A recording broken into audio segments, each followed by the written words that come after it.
bienvenue à toi, toi, toi, toi et toi là-bas dans le fond. J'espère que tout le monde va bien ce soir. Déjà joyeuse Pâques. Et ensuite, aujourd'hui, ça va être une vidéo un peu plus tranquille que d'habitude, je pense. Après, je vous dis ça comme si je faisais des vidéos super travaillées. C'est pas spécialement le cas, mais cette vidéo va être beaucoup plus chill. Puisque, suite à la dernière vidéo que j'ai sortie, vous étiez plusieurs à avoir apprécié mes propositions de concept, mes propositions pour les prochaines vidéos à sortir. Donc, une vidéo prochainement sortira sur toutes les histoires que j'ai écrites pour que je vous raconte un petit peu le pitch, le synopsis et que vous me disiez ce que vous en pensez. Et une autre vidéo, donc celle-ci, sort pour vous raconter des anecdotes sur mon travail. Alors pour ceux qui ne le savent pas, je travaille à la poste, je suis livreur colis, donc je ne fais pas de lettres. Et évidemment, comme vous en doutez, quand on livre des colis et qu'on va voir beaucoup de gens, on a beaucoup d'anecdotes à raconter. Alors aujourd'hui je vais vous raconter des histoires qui se sont passées pour moi et des histoires qui sont arrivées à certains de mes collègues, puisque j'ai de la chance, même s'il m'en est arrivé 2-3 qui sont assez drôles. C'est surtout mes collègues qui en ont vécu des un peu improbables. Donc je me suis dit que c'était cool de vous raconter aussi les anecdotes que moi j'ai entendues, parce que ça reste tout aussi drôle. Alors commençons par la première anecdote qui me vient en tête, qui s'est passée il y a de nombreuses années. Et ce sont mes anciens collègues qui me l'ont raconté.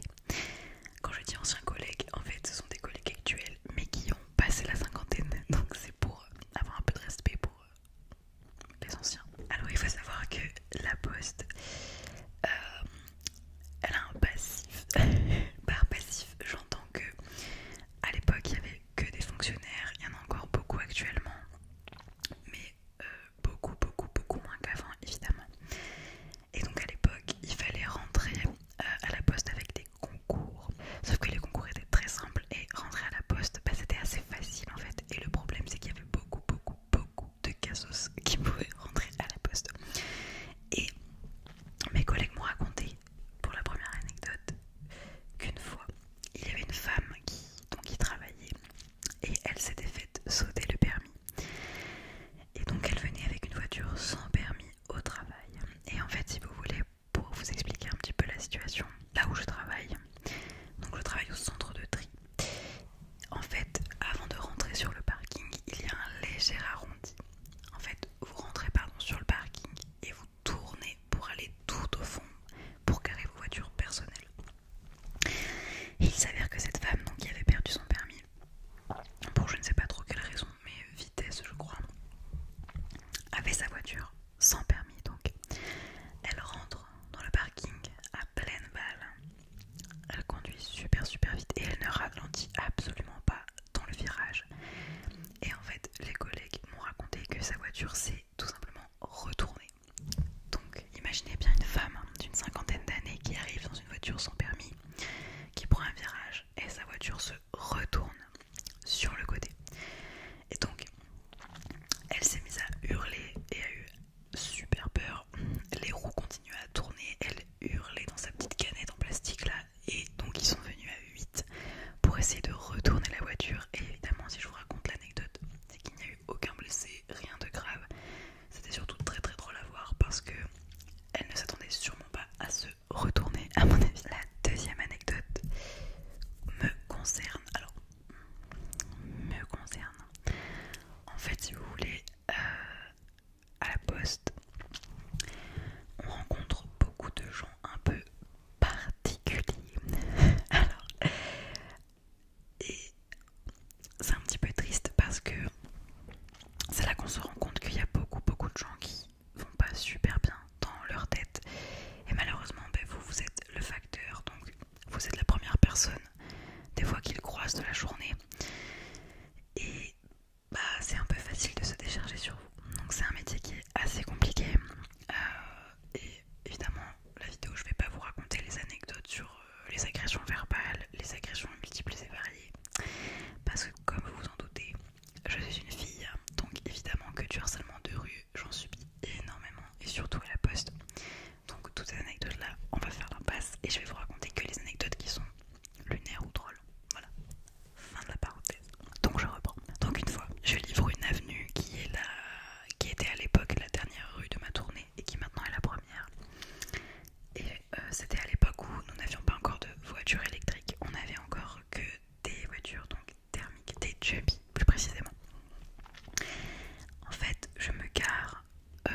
cheval sur le trottoir et sur la route pour ne pas trop gêner le trafic des voitures.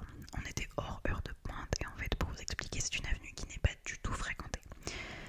Le terme avenue déjà c'est un peu pompeux je trouve parce que il y a très peu de voitures qui y passent et c'est vraiment une avenue uniquement résidentielle. Si vous voulez il n'y a pas de bâtiment en fait, c'est que des petites maisons et des pavillons. Donc je me gare à cheval sur le trottoir et je traverse l'avenue pour aller faire un avis de passage d'un client qui ne m'a pas répondu. Donc je commence à écrire mon avis de passage et j'entends un grondement qui s'arrête juste à côté de moi. Je me tourne et en fait je vois qu'une vieille femme s'est garée juste à côté de ma voiture, donc qui est de l'autre côté de l'avenue, de l'autre côté du trottoir.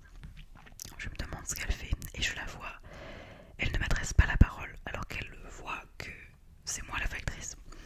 Elle ne m'adresse pas la parole, elle ne m'adresse pas un regard et elle se met à tourner autour de ma voiture, à la regarder de haut en bas, comme ça, avec un peu de dédain.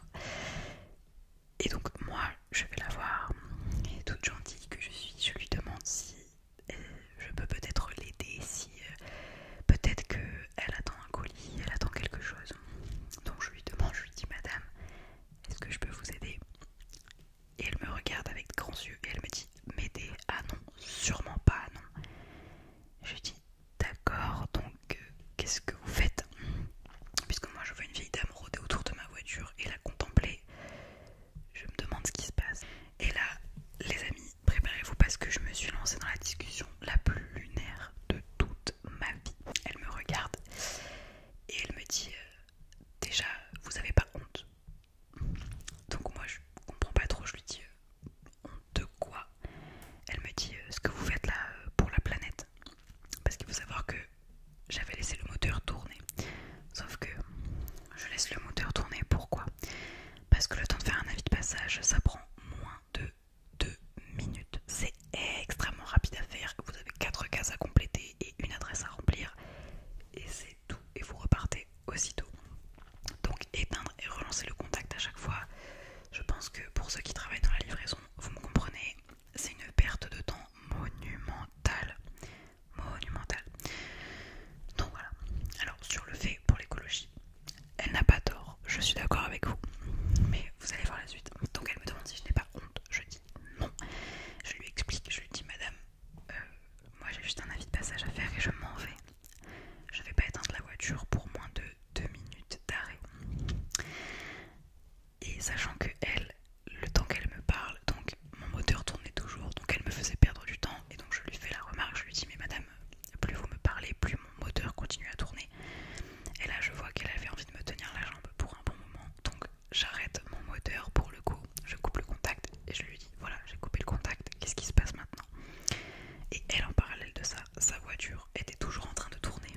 Chose que j'ai oublié de vous préciser, elle avait une vieille Peugeot je crois, mais très vieille, au moins années 80 à mon avis, et le moteur de sa voiture tournait encore. Bref, la logique. Et elle me dit mais déjà je savais pas que les fonctionnaires vous travailliez le vendredi après-midi. Donc moi je lui dis mais madame, premièrement je suis pas fonctionnaire, deuxièmement on travaille, la poste a toujours travaillé le vendredi après-midi, et je lui dis et vous serez surprise d'apprendre qu'on travaille même le samedi en plus. Et donc là je la vois sans trop d'arguments, elle réfléchit un peu et puis elle me dit oui parce qu'en plus toute la rue se plaint parce que votre voiture elle fait un boucan incessant et parce que vous vous garez sur les trottoirs. Et là c'est une avenue que je fais depuis que je suis arrivée à la poste, donc ça fait 3 ans que je fais cette avenue. Je m'entends super bien avec mes clients, je connais toute l'avenue littéralement. Et cette femme n'habite pas sur cette avenue, et je le sais très bien, ni dans les rues à côté, et parce que c'est moi qui livre toute la zone. Donc là je me dis, j'ai une petite dame qui est en train de se monter la tête toute seule et qui est en train de me dire que toute la rue me reproche de mal me garer. C'était lunaire, mais lunaire. Et donc je lui dis ah bon, c'est bizarre. Et elle me dit oui, tout le monde m'a prévenu, tout le monde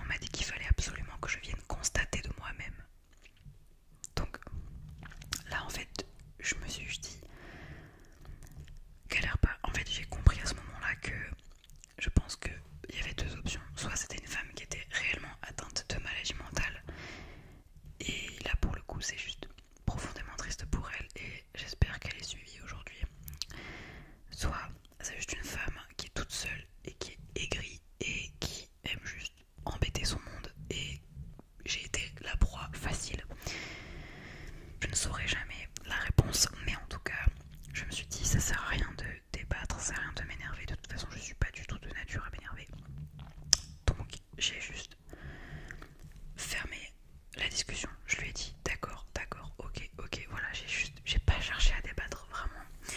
J'ai attendu qu'elle finisse son speech et elle me sort le clou du spectacle.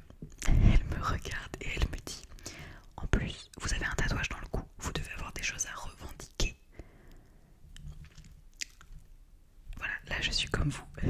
À ce moment-là, je n'ai rien compris. Je n'ai pas compris la transition. Je n'ai pas compris pourquoi le tatouage dans le cou en question, c'est le tatouage que j'ai derrière l'oreille qui est ici, que vous ne voyez même pas à la caméra en fait.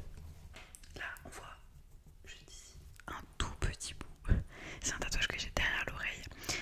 Et c'est le 17 en effet miroir de l'album de XXXTentacion. Voilà, donc merci la revendication. Donc là je suis comme vous, je suis un peu perplexe et vraiment je bataille plus. Je lui dis écoutez madame, si vous voulez juste me faire perdre du temps, moi je suis en train de travailler. Donc je vais retourner à mon travail, j'ai pas de temps à vous accorder, vous m'en avez déjà fait perdre assez comme ça. Donc continuez votre route. Et voilà, c'est tout. Et elle est partie en marmonnant dans sa barbe. Et elle est partie. Donc la conclusion de cette anecdote, il y a des passages de la discussion que j'ai oubliés parce qu'elle m'a quand même tenu la jambe bien 10 minutes. C'est très long, 10 minutes, à parler avec quelqu'un que vous ne connaissez pas. Et donc elle m'a parlé de mon tatouage, elle m'a dit que j'étais fonctionnaire alors que pas du tout. Elle a insisté sur le fait que toute la rue se plaignait et qu'il fallait absolument qu'elle vienne constater. Elle m'a parlé de l'écologie. Et comme je vous le dis, pour l'écologie, pour le coup, elle avait pas tort. Là, je peux pas lui donner tort parce qu'en effet, je laissais le moteur tourner. Encore une fois, je pense que ceux qui travaillent dans la livraison, vous me comprenez. Enfin bref, c'était lunaire et au début j'étais énervée, honnêtement, parce que je me suis dit je mérite pas une agression comme ça, qu'on me fait perdre du temps comme ça. Mais après, je me suis juste demandé, mais comment on arrive là dans sa vie en fait, pour venir embêter les gens qui travaillent gratuitement et pour rien. Et ma conclusion a été, je pense qu'elle doit avoir peut-être un problème psychologique, je sais pas, mais parce que elle s'est inventée tout un scénario et j'ai trouvé ça profondément triste. Mais en tout cas, voilà pour la deuxième anecdote. Troisième anecdote. Alors, elle ne m'est pas arrivée non plus. Elle est arrivée à un collègue à moi. C'est une anecdote qui est vraiment beaucoup plus drôle que la précédente, je vous rassure. Beaucoup plus légère. Alors, c'est arrivé au tout début de sa carrière. Lui, ça fait 10 ans qu'il est là. Donc, il avait 20 ans. Et donc, ça faisait que quelques mois qu'il travaillait à la poste. Alors, il va pour livrer une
font ce qu'ils veulent chez eux. Pour ce qui se passait dans le salon, c'est chez eux, ils font ce qu'ils veulent. Et en plus, ils ont une haie, ce qui fait qu'on ne voit pas depuis l'extérieur, donc ils font ce qu'ils veulent.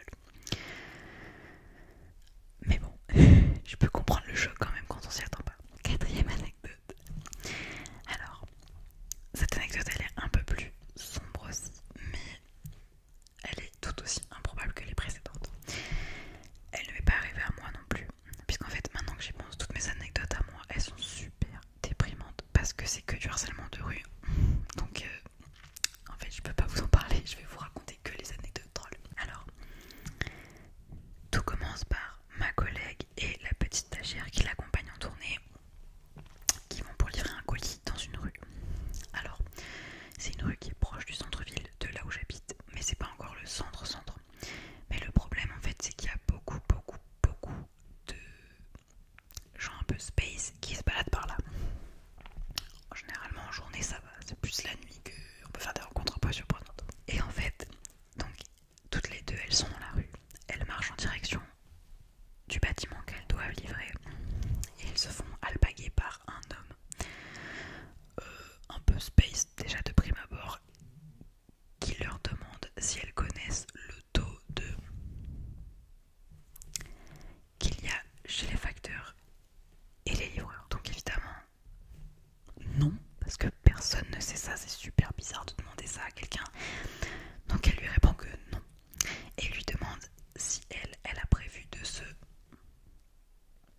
Et évidemment non plus. Donc elle lui dit non, pas du tout. Et le mec leur dit ah ok, d'accord, mais parce que vous devriez y penser hein. Donc là, toutes les deux elles changent de couleur, elles commencent à vraiment flipper parce que le mec est ultra bizarre. Et il leur dit oui, bah, vous devriez y penser parce que beaucoup de gens le font, c'est peut-être une bonne idée hein. Donc évidemment là elles comprennent direct qu'elles ont affaire à un mec ultra bizarre. Et au final, ma collègue qui a un fort caractère l'envoie bouler et le mec continue sa route sans problème. Et avant qu'elle rentre dans le bâtiment qu'elle doit livrer, la petite stagiaire lui dit mais t'as pas vu? Elle lui dit pas vu quoi? Elle lui dit mais tu sais que dans sa main il tenait un pigeon. Elle lui dit comment c'est un pigeon? Elle lui dit oui, dans sa main en fait l'homme pendant qu'il leur parlait il avait un pigeon mort qu'il serrait par le cou comme ça. Et en fait il lui serrait le cou.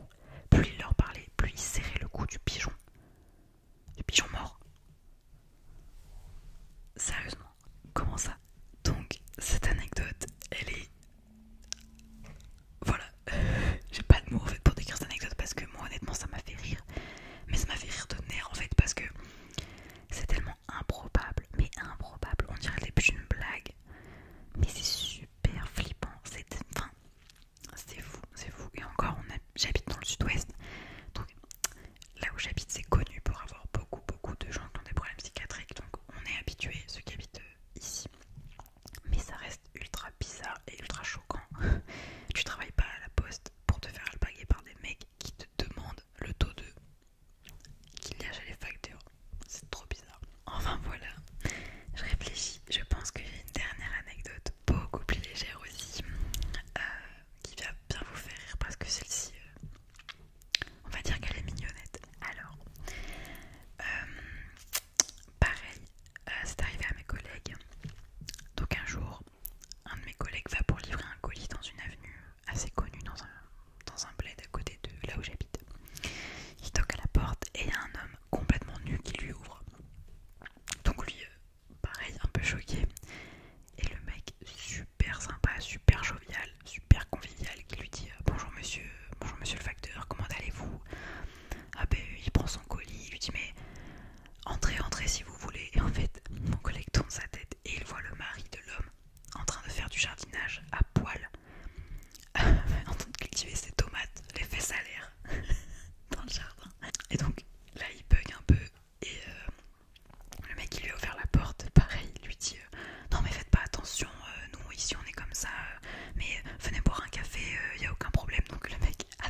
parce que certes ils sont chez eux, mais là ça devient quand même de l'exhibitionnisme parce que bah, t'as rien demandé, et surtout que là ça va parce que c'est dans le cadre où c'était un facteur majeur.